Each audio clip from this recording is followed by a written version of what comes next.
Hello అండి, welcome to my channel. ఈరోజు నేను ఈజీగా అయిపోయే టమాటా రైస్ని ప్రిపేర్ చేయాలనుకుంటున్నాను. ముందుగా కళాయిలో నెయ్యి వేసుకొని అందులో ఇక్కడ నేను చూపించిన మసాలా దినుసులు అన్నీ వేసుకొని బాగా దోరగా వేపుకోవాలి. ఇప్పుడు వేపుకున్న దాంట్లో ఉల్లిపాయ, పచ్చిమిరపకాయ వేసి బాగా కలుపుకోవాలి. కొంచెం బ్రౌన్ కలర్ వచ్చేంత వరకు వేయించుకున్నాక ఇప్పుడు టమాటా పేస్ట్ని వేసుకొని బాగా కలుపుకోవాలి.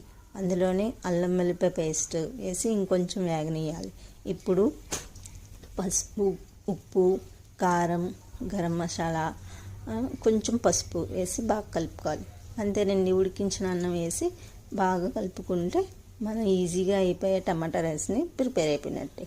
ఇందులో నిమ్మకాయ పిండుకొని దింపుకుంటే సరిపోద్ది. నిమ్మకాయ లేని వాళ్ళు కొంచెం నిమ్మకాయ వేసుకొని కలుపుకుంటే టేస్ట్గా ఉంటుంది. అంతేనండి, ఈజీగా అయిపోయే పిల్లల లంచ్ బాక్స్లోకి టమాటా రైస్ని ప్రిపేర్ అయిపోయింది. Thank you for watching video.